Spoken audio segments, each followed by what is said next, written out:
Plus le temps passe et plus je suis surpris à quel point les personnes, et même des personnes très expérimentées, même des professionnels de l'immobilier ou des politiciens, ne comprennent pas comment fonctionne le marché immobilier au-delà de la frontière de leur propre canton. Typiquement un vaudois, un politicien vaudois ou un professionnel d'immobilier vaudois, ça m'arrive très régulièrement de discuter avec eux et puis de comprendre qu'en fait, ils ne se sont jamais approprié le marché immobilier valaisan, ils ne comprennent pas comment ça fonctionne et puis ils osent même pas y mettre les pieds. Et ça fonctionne dans n'importe quel canton, pour n'importe quel canton, et ça me surprend beaucoup. C'est un peu la joie du fédéralisme en Suisse, et c'est ce que je trouve très intéressant avec l'immobilier suisse, et c'est vrai que c'est très difficile de comprendre en profondeur les mécanismes des différents cantons. Donc dans cette vidéo, pour toutes les personnes qui souhaitent investir dans un canton différent de là où elles habitent, eh bien je voulais attirer votre attention sur 5 éléments qui diffèrent d'un canton à l'autre en Suisse romande, et auxquels vous devez prêter attention si vous investissez ailleurs. Parce que c'est pas rare qu'un Genevois souhaite investir dans le canton du Valais ou le canton de Fribourg simplement parce que c'est trop cher à Genève. Et vice-versa, un Valaisan ou un Fribourgeois pourrait trouver intéressant d'investir à Genève parce que le marché est dynamique.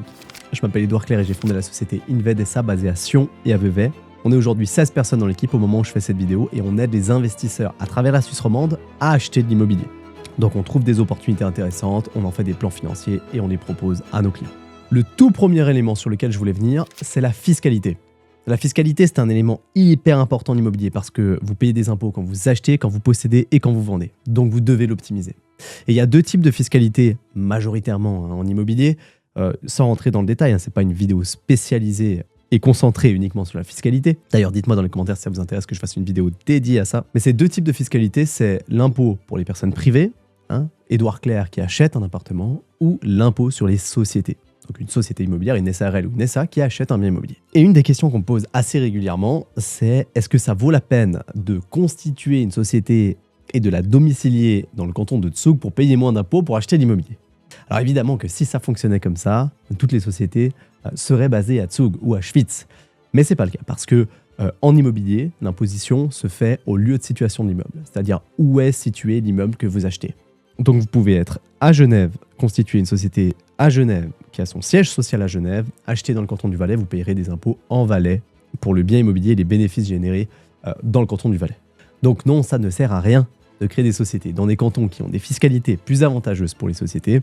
À noter qu'en Suisse, l'impôt sur les sociétés est situé, je dirais, de l'ordre de 8 à 15% en fonction des cantons dans lesquels vous êtes placé. Il n'y a pas de différence substantielle entre les différents cantons, surtout quand on parle d'acheter un appartement pour faire du rendement pour une personne qui débute. Et donc à titre privé, c'est exactement le même fonctionnement. Si vous habitez à Genève et vous achetez dans le canton de Vaud, vous payerez des impôts pour tout ce qui est lié à la génération de revenus ou la génération de bénéfices aux biens immobiliers situés dans le canton de Vaud, vous payerez des impôts dans le canton de Vaud uniquement pour cet objet. Donc là où la question n'est pas pertinente de se poser où est-ce que vous allez domicilier une société si vous voulez investir dans un canton différent du canton dans lequel vous êtes vous-même domicilié, eh bien la question se pose de là où est-ce que vous achetez en fonction du type d'opération immobilière que vous souhaitez faire, parce que là vous payez des impôts très différents. Je souligne également une particularité du canton de Vaud, typiquement, et du canton de Neuchâtel, qui sont deux cantons dans lesquels vous avez un impôt sur la succession en ligne directe, parent-enfant. Alors vous avez des seuils de non-imposition jusqu'à une certaine quantité de succession.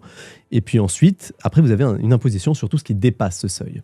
Évidemment, en immobilier, on parle de gros montants, donc c'est tout à fait probable que dans le cadre d'héritage de biens immobiliers, vous soyez obligé de payer des impôts. Et là, ça devient un petit peu particulier. Le système en Suisse d'imposition sur les successions est uniquement basé sur la localisation de la personne qui décède.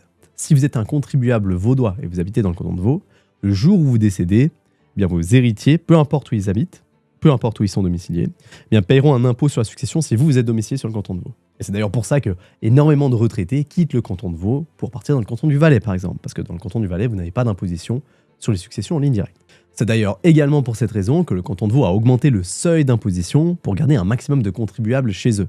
Parce que puisque la limite n'est pas très importante entre le canton de Vaud et le canton du Valais ou le canton de Genève, qui n'a pas d'imposition sur les successions en ligne directe non plus, eh bien la concurrence est tellement importante juste autour du canton de Vaud, qui est entouré de Fribourg sans imposition, Valais sans imposition et Genève sans imposition, que beaucoup de contribuables vaudois sont tentés de quitter le territoire cantonal.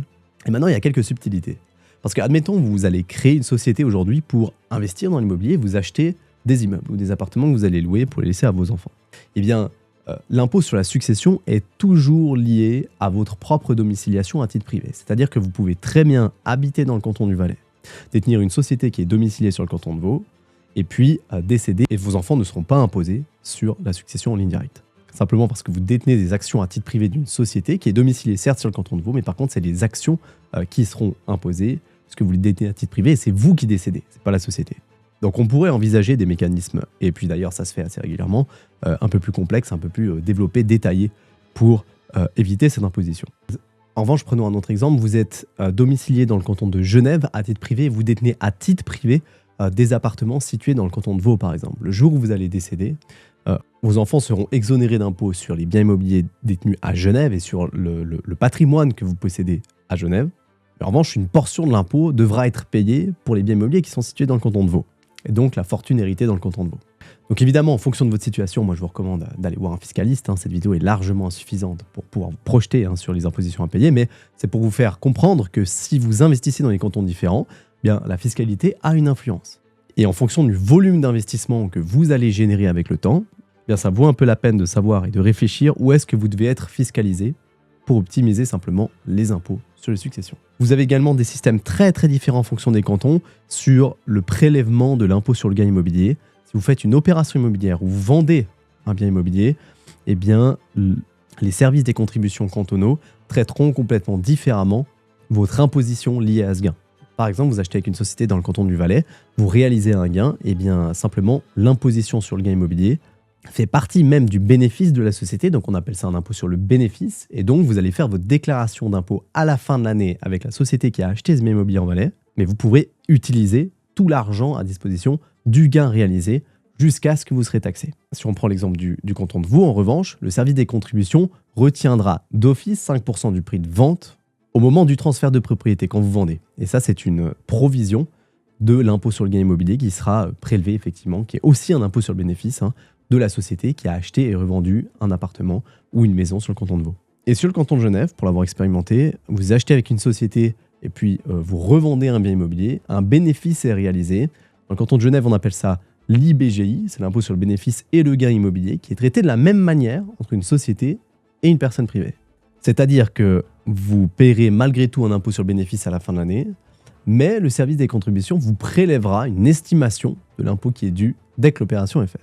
Donc vous donnerez au notaire qui fera directement la demande au service des contributions genevois les factures liées aux travaux qui ont apporté de la plus-value au bien immobilier et donc pas de l'entretien. C'est donc exactement la même approche qu'une personne à titre privé malgré le fait que ce soit une société. Le prix d'achat, le prix de vente, les autres frais qui sont déductibles. Et puis on vous retiendra une provision de l'impôt que vous devrez payer plus tard. C'est une méthode de fonctionnement complètement différente en fonction des cantons mais qui ont une influence sur votre exploitation. C'est-à-dire que les revenus que vous allez générer d'opérations immobilières ne seront pas les mêmes en fonction des cantons, puisque certains cantons prélèvent un impôt provisoire, d'autres cantons ne prélèvent rien.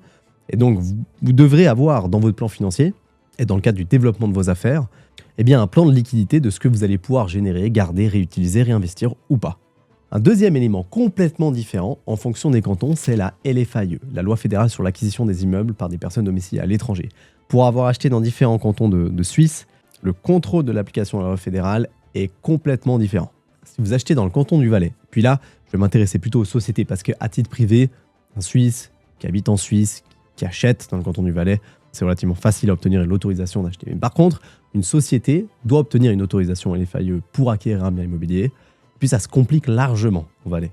Dans n'importe quelle acquisition que vous allez faire avec une société, le service juridique du registre foncier va confirmer ou non la capacité que la société a d'acheter.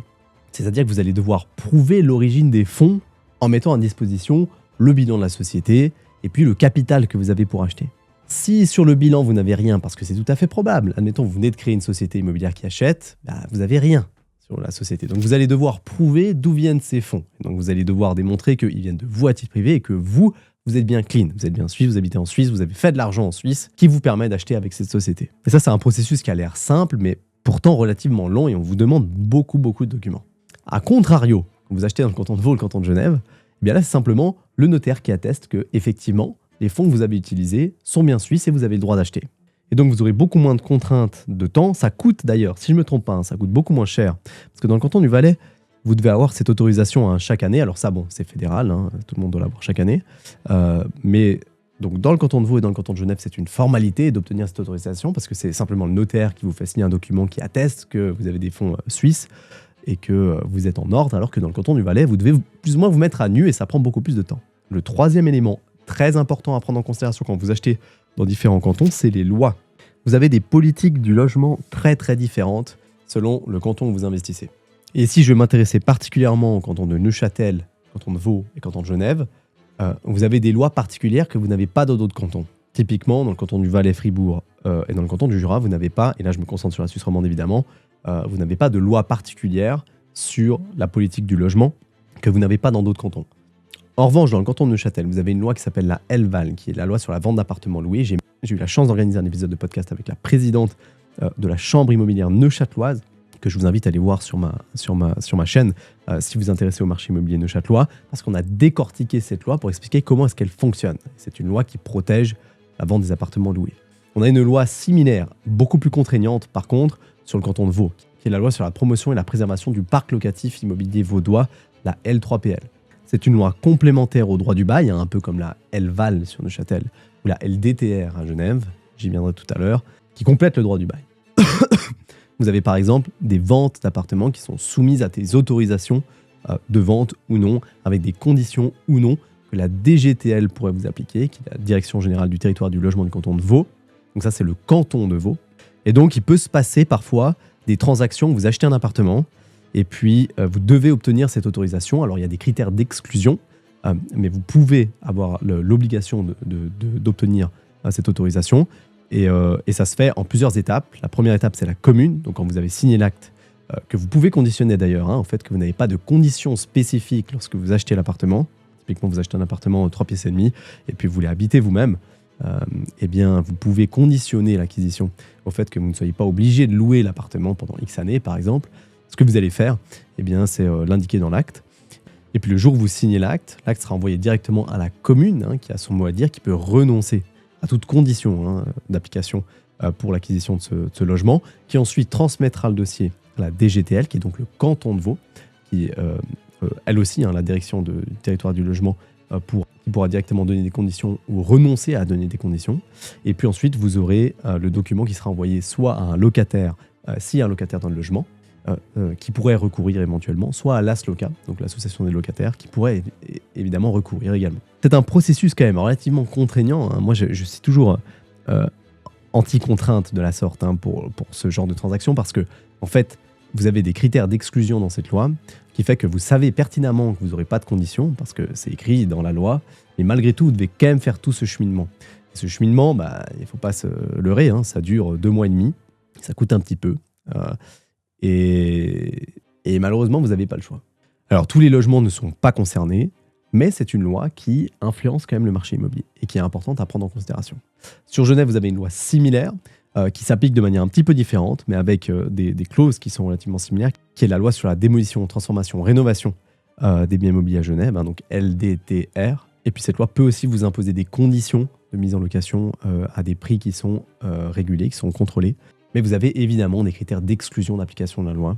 Donc quand vous achetez, vous pouvez identifier très simplement, et puis avant d'acheter, vous saurez à quelle sauce vous serez mangé en gros. C'est pas non plus des lois pièges. Et d'ailleurs, le notaire vous rend toujours attentif aux différents éléments quand vous achetez un appartement. Mais si vous êtes un petit peu renseigné, vous savez avant d'acheter qu'est-ce qui pourrait se passer. Alors des fois, il y a quand même des éléments d'incertitude. Et puis d'ailleurs, je suis toujours surpris à quel point même les professionnels qui sont actifs uniquement dans ces cantons ne maîtrisent pas bien cette loi. En particulier à Neuchâtel d'ailleurs, parce qu'à Neuchâtel, la loi, elle est assez, elle a été mise en place il y a très longtemps. Aujourd'hui, elle n'a plus tellement lieu d'être. Donc elle a un peu mal vieilli. Et c'est pour ça que je suis toujours assez dubitatif avec ces mises en application de nouvelles lois. C'est parce que très souvent, on applique des lois d'urgence ou bien on change des règlements. Parce qu'il y a toujours des lois avec des règlements d'application de la loi, évidemment, et l'un va avec l'autre. Et puis on le fait de manière, des fois, en urgence, sans prendre en considération que le marché peut évoluer avec le temps. Ce qui a été le cas à Neuchâtel. Donc en fait, on a cette loi qui a été mise en application à un moment donné dans l'évolution du marché immobilier neuchâtelois, qui aujourd'hui ne fait plus de sens, mais on ne peut pas revenir en arrière. Et donc c'est assez particulier et je regrette parfois. Et des fois ça peut coûter cher même pour les marchés immobiliers régionaux. Et d'ailleurs dans le cadre, pour vous donner un exemple très très concret, dans le cadre de ma conversation sur la LVAL, la présidente en question avec qui j'ai fait l'épisode de podcast m'a expliqué un cas, parce qu'elle est notaire, m'a expliqué un cas où une personne souhaitait acheter sur le marché immobilier neuchâtelois. Et puis le jour où elle s'est rendue compte de la loi, hein, quand elle devait signer l'acte, eh bien, il s'avère qu'elle devait acheter l'appartement et le louer pendant 3 ans. Donc c'était une condition obligatoire alors qu'elle voulait venir habiter. Donc qu'est-ce qu'elle a fait? Elle n'a pas acheté, parce qu'elle ne voulait pas acheter un appartement à louer pendant 3 ans, elle voulait juste venir habiter. Donc elle n'a pas acheté et elle est partie acheter sur le canton de Fribourg. Et donc ce type de lois qui ont été introduites à un moment donné dans l'évolution de l'histoire du marché immobilier, qui aujourd'hui ne font plus de sens, eh bien, peuvent vous faire fuir des contribuables qui sont très intéressants, parce que des propriétaires sont des contribuables très intéressants, hein, puisqu'ils sont propriétaires, ils sont aussi plus rattachés au lieu de situation de l'immeuble là où ils ont investi, et ils ont investi de l'argent, et ils rapportent des impôts, et puis c'est des gens qui travaillent, c'est des gens qui produisent, etc., etc. Quatrième élément à prendre en considération quand vous achetez dans d'autres cantons, c'est la surface de vente et puis le nombre de pièces. Comme vous le savez, à Genève, on ne calcule pas comme ailleurs. À Genève, on rajoute une demi-pièce dans tous les biens immobiliers en vente sur le marché. Donc typiquement, si vous achetez un 3 pièces et demie sur le canton de Vaud ou le canton du Valais, à Genève, ce sera un 4 pièces. Un 4 pièces, c'est donc 2 chambres à Genève. Un 3 pièces, c'est une chambre à Genève. Et puis sur le canton de Vaud, le canton du Valais, Fribourg, Neuchâtel, Jura, une chambre, c'est un 2 pièces et demie. 2 chambres, c'est un 3 pièces et demie. 3 chambres, c'est un 4 pièces et demie. En général, vous comptez le nombre de chambres et vous rajoutez 1,5. D'accord ? Il y a quelques exceptions sur des appartements de luxe avec plusieurs séjours, etc. Là, vous comptez un peu différemment, mais le 95% des cas, vous comptez le nombre de chambres et vous rajoutez une pièce et demie. Et à Genève, vous comptez le nombre de chambres et vous rajoutez 2 pièces. C'est une particularité genevoise. Sur le calcul des surfaces, vous avez un calcul hétérogène en fonction des cantons. En général, le canton du Valais et le canton de Genève calculent de la même manière, c'est-à-dire que pour un appartement, on prend en considération la surface utile principale, c'est la surface balayable, hein, c'est un peu comme ça qu'on l'appelle, la surface qui est intramuros dans l'appartement, que vous pouvez balayer, hein, tout simplement. Et puis on y rajoute les murs intérieurs, et on y rajoute également les murs extérieurs et la moitié des murs mitoyens. Okay, c'est comme ça qu'on calcule la surface brute de vente d'un appartement. Et en plus de ça, la surface pondérée, hein, de vente d'un appartement, eh bien on rajoute la moitié du balcon, le tiers de la terrasse ou le 10e du jardin en général. Okay, donc ça, c'est pour le Valais et Genève. Dans le canton de Fribourg, le canton du Jura, le canton de Neuchâtel et le canton de Vaud, c'est plus ou moins le même calcul. On compte la surface utile principale, c'est la surface balayable intramuros, hein, donc le sol directement que vous voyez et que vous pouvez balayer. On y rajoute la surface des murs intérieurs, et puis on rajoute la pondération du balcon, de la terrasse et du jardin qui se fait de la même manière entre le canton du Valais, Genève, Jura, Neuchâtel, Fribourg, Vaud, etc. Ça, c'est la même chose. Okay, la pondération de la surface extérieure. Mais, donc la grosse différence, eh bien, c'est la surface des murs extérieurs et puis la surface des murs mitoyens qui sont pris en considération dans le canton du Valais et dans le canton de Genève, mais qui ne sont pas pris en considération dans le canton du Jura, Fribourg, Neuchâtel et le canton de Vaud.